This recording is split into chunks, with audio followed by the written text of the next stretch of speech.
Hello यो WhatsApp guys, क्या हाल चाल है। टोमो-चान इस अ गर्ल का 7th एपिसोड आ चुका है। और हाँ गाइस, उससे पहले एक और चीज है गाइस, जब हमारे 1 के सब्सक्राइबर हो जाएंगे हम एक गेमिंग चैनल ओपन करेंगे, तो इसलिए आप जल्दी से जल्दी 1 के सब्सक्राइबर कंप्लीट करवा दीजिए। तो चलिए फिर बिना देरी की वीडियो को शुरू करते हैं। एपिसोड की स्टार्टिंग में हमको दिखाया जाता है कि जुन रनिंग कर रहा होता है और वो याद करता है कि उस बंदे ने मुझे कहा था कि आखिरकार मैं इतना ज्यादा ताकतवर क्यों हो रहा हूँ, और वो टोमो के बारे में याद करता है। और जुन अपने मन में बोलता है कि मैं पहली बार उससे 10 साल पहले मिला था, जब मैं पहली बार इस शहर में टोक्यो से यहाँ पर आया था। और हम देखते हैं कि टोमो उसके घर के दीवार के ऊपर बैठी हुई होती है और फिर वो जुन के पास जाकर बैठ जाती है। और टोमो फिर उससे पूछने लग जाती है कि तुम कहाँ से आए हो, और जुन बोलता है कि मैं टोक्यो से आया हूँ। और टोमो बोलती है कि टोक्यो तो वही जगह है ना जहाँ पर बहुत बड़ी बड़ी बिल्डिंग्स हैं और वहाँ पर चारों तरफ रॉबर्ट्स घूमते रहते हैं। और जुन बोलता है कि हाँ, पर लेकिन हम देखते हैं कि जुन का तो पूरा ध्यान गेम में होता है और फिर टोमो उसकी गेम को छीन कर खुद खेलने लग जाती है। पर लेकिन हम देखते हैं कि थोड़ी देर बाद टोमो के हाथ से तो वो गेम टूट ही जाती है और हम देखते हैं कि जुन तो उसको एक मुक्का मार देता है। पर लेकिन जुन अपने मन में बोलता है कि आखिरकार ये मैंने क्या कर दिया। और फिर टोमो बोलते कि मैंने गलती की है तो इसलिए मुझे और मुक्के मारो, जब तक तुम मेरे साथ ऐसा नहीं करोगे तब तक मुझे अच्छा नहीं लगेगा। पर लेकिन हम देखते हैं कि जुन तो मना कर देता है और फिर टोमो बोलते कि चलो ठीक है फिर कोई बात नहीं। और अगले सीन में हम देखते हैं कि उसके घर टोमो और उसके फादर आ जाते हैं, जो कि उसकी गेम तोड़ने की वजह से उससे माफी मांगने लग जाते हैं।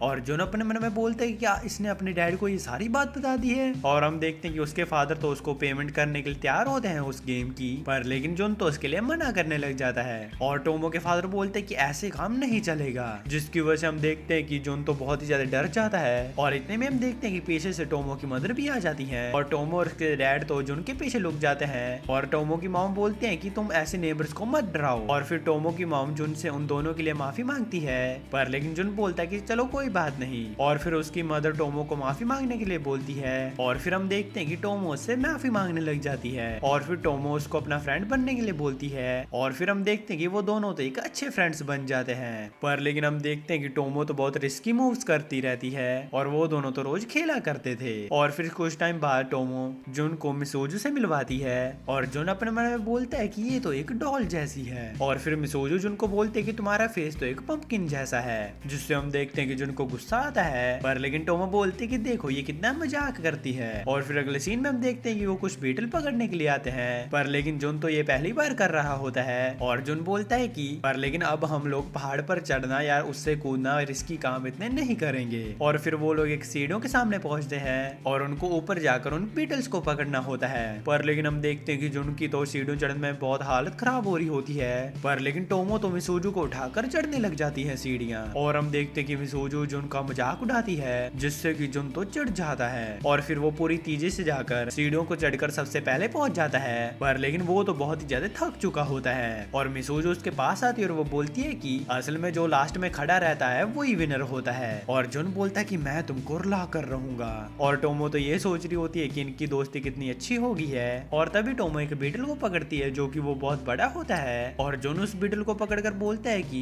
ये तो हजारियन का बिकेगा। पर लेकिन मिसोजू जुन को धक्का मारती है और वो बोलती है कि देखो तो सही ये बीटल कितना ही ज्यादा खूबसूरत है। और फिर हम देखते हैं कि जुन भी टोमो के साथ अब आसानी से पेड़ चढ़ पा रहा होता है और जुन बोलता है कि इतना इजी क्लाइंब मेरे लिए कुछ भी नहीं है। और फिर टोमो बोलते हैं कि चलो ठीक है अब से मैं तुमको गेमर किट नहीं बुलाऊंगी। और फिर हम देखते हैं कि फिर वो टोमो के साथ पूरा एंजॉय करता है। और अगले सीन में हम देखते हैं कि जुन एक जगह पर बैठकर गेम खेल रहा होता है, पर लेकिन हम देखते हैं कि कुछ बंदे आकर उसको मारकर उसकी गेम छीन लेते हैं। और जब टोमो उसके मुंह पर बैंडेज लगा हुआ देखती है, टोमो उससे पूछती है कि तुम्हें क्या हुआ है, और जुन बोलता है कि नहीं मैं तो बस गिर गया था। पर लेकिन हम देखते हैं कि टोमो को कुछ गड़बड़ी लगती है और फिर हम देखते हैं कि टोमो शाम को ही उसकी गेम वापस कर देती है लाकर उसको, और टोमो को भी थोड़ी बहुत चोटें लगी हुई होती हैं। और जुन बोलता है कि आखिरकार तुम्हें ये कैसे मिला, और टोमो बोलते कि मुझे ये बस गिरा हुआ मिल गया था। और जुन बोलता कि आखिरकार तुमने ये ऐसा क्यों किया, तुम अकेली उनसे गेम लेने के लिए क्यों गई थी। और जब वो उसका कॉलर पकड़ता है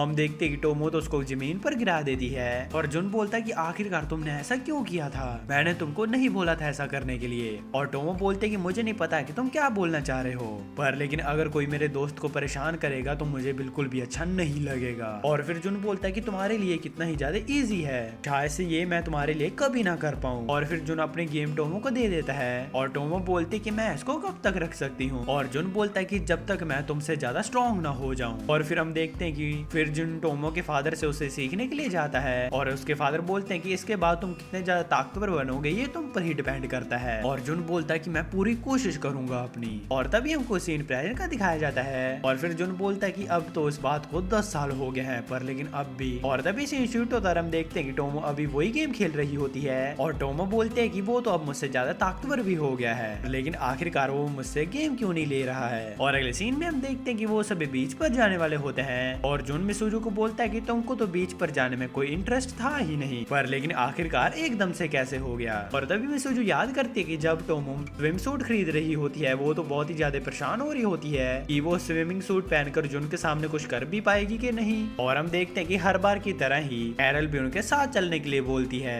लेकिन हर बार की तरह ही मिसूजू उसको फिर से रोकती है। और फिर कैरल मिसूजू के कान में बोलती है कि जब टोमो जुन के सामने स्विमिंग सूट पहनकर जाएगी तो सोचकर देखो उसका क्या रिएक्शन होगा, जिसकी वजह से हम देखते हैं कि मिसूजू भी मान जाती है जाने के लिए। और अगले सीन में हम देखते हैं कि वो सभी बीच पर होते हैं और हम देखते हैं कि सभी लोग बहुत ही ज्यादा खुश होते हैं और उनको देखकर मिसूजू भी खुश होने की एक्टिंग करती है। और फिर हम देखते हैं कि जब कैरल और मिसूजू स्विमिंग सूट पहनकर बाहर आती हैं तो उनको बोलता है कि टोमो कहाँ पर है पर लेकिन हम देखते हैं कि टोमो तो अंदर छुपी हुई होती है, वो तो बाहर ही नहीं आ रही होती है। और जोन अंदर जाकर बोलता है कि आखिरकार तुम क्यों छुपी हुई हो यहाँ पर। और हम देखते हैं कि जैसे ही वो उसकी हुडी ओपन करता है वो ये चीज देखकर तो बहुत ही ज्यादा शॉक हो जाता है। वो उसी हुडी की जिप फिर से बंद कर देता है और मिसूजू उन दोनों को देखकर हंसने लग जाती है। और फिर हम देखते हैं कि टोमो नहाने के लिए चली जाती है पर लेकिन जुन तो अभी भी बैठा हुआ ही होता है। और मिसूजू जुन को बोलती है कि आखिरकार आज तुम मेरे साथ क्यों बैठे हुए हो। और जुन बोलता है कि तुम चुप हो जाओ, मेरे पास कोई और ऑप्शन नहीं है। और मिसूजू बोलती है कि तुमको कैरल और टोमो के साथ तो फीलिंग्स जाग रही हैं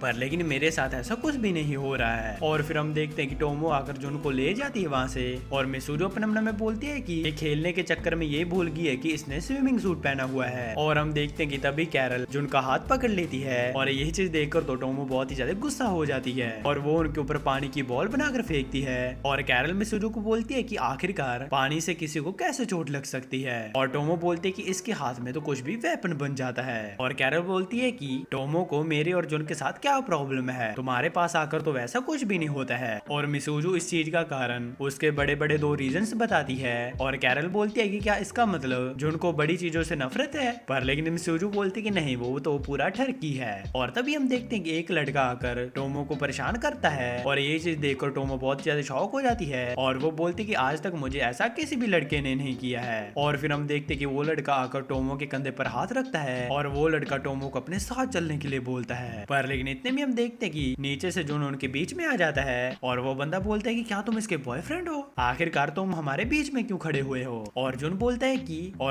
कि नहीं, पर लेकिन मुझे इतना जरूर पता है कि तुम एक बुरे इंसान हो तो इसलिए जल्दी से जल्दी यहाँ से चले जाओ। और वो बंदा वहाँ से चला जाता है और फिर जुन टोमो को बोलता है कि मुझे बीच में नहीं आना चाहिए था, मुझे नहीं लगता है कि तुम ये चाहती हो कि लोग हम दोनों को कपल समझे। और टोमो अपने मन में बोलती कि आखिरकार मैं ऐसा कैसे नहीं चाहूंगी, आखिरकार इससे प्रॉब्लम क्या है। और फिर हम देखते हैं कि कुछ बंदे कैरल को भी तंग कर रहे होते हैं और कैरल जुन को आवाज लगाती है और हम देखते हैं कि जुन कैरल को वहां से ले जाता है। और फिर एक लड़का बोलते हैं कि क्या तुम इसके बॉयफ्रेंड हो। और जुन बोलता है कि मुझे नहीं पता कि तुम क्या सोचते हो तुम्हें, पर लेकिन जो सोचना है तुम सोचो। और ये चीज सुनकर तो टोमो बहुत ही ज्यादा शॉक हो जाती है। और अगले सीन में हम देखते हैं कि टोमो कैरल का गला पकड़ लेती है और वो बोलती है कि जुन मेरा बॉयफ्रेंड नहीं बनना चाहता है लोगों के सामने, पर लेकिन तुम्हारे साथ उसको ऐसा कुछ भी नहीं होता है। और मिसूजू बोलते कि ये तो फिर अच्छी बात है ना, आज तो तुम्हारे पास मौका है। और टोमो बोलती कि आखिरकार कैसा मौका। और मिसूजू बोलते कि उसके पास जाने का चांस। और फिर हम देखते हैं कि टोमो तो उसके साथ साथ ही रहने लग जाती है, पर लेकिन एक बार के लिए तो जुन तो फ्रीज ही हो जाता था हर बार जैसी वो स्माइल करती थी या फिर जब भी टोमो उसको टच करती थी। और फिर हम देखते हैं कि वो सभी घर जाने लगते हैं और तभी जुन मिसूजू को बोलते कि आखिरकार तुम ऐसा फेस क्यों बना रही हो। और मिसूजू बोलते कि मुझे लगता है कि तुम ज्यादा एंजॉय नहीं कर पाए हो। और जुन बोलता है कि हाँ कुछ तो दिक्कत थी मुझे। और मिसूजू अपने मन में बोलती है कि हाँ मैंने सही सोचा था, इसको अभी भी नहीं पता है कि इसको क्या चाहिए, पर लेकिन एक चीज तो पक्का जरूर है कि ये अब टोमो को एक लड़की की तरह देखता है। और इसी के साथ हमारा ये एपिसोड खत्म हो जाता है। गाइस मुझे कमेंट करके बताइए कि आपको ये वीडियो कैसी लगी। और हाँ गाइस जल्दी से जल्दी 1K सब्सक्राइबर कंप्लीट करा दीजिए। 1K के ऊपर हम एक न्यू गेमिंग चैनल शुरू करेंगे और मैं वहाँ पर भी गाइस आपको अच्छा कंटेंट देने की ट्राई करूंगा। तो इसलिए गाइस वीडियो पसंद है तो वीडियो को लाइक और चैनल को सब्सक्राइब करके जरूर जाना। मैं जा रहा हूँ, आप भी अपना जरूर ध्यान रखना। मैं मिलता हूँ आपको नेक्स्ट वीडियो में। Thanks for watching.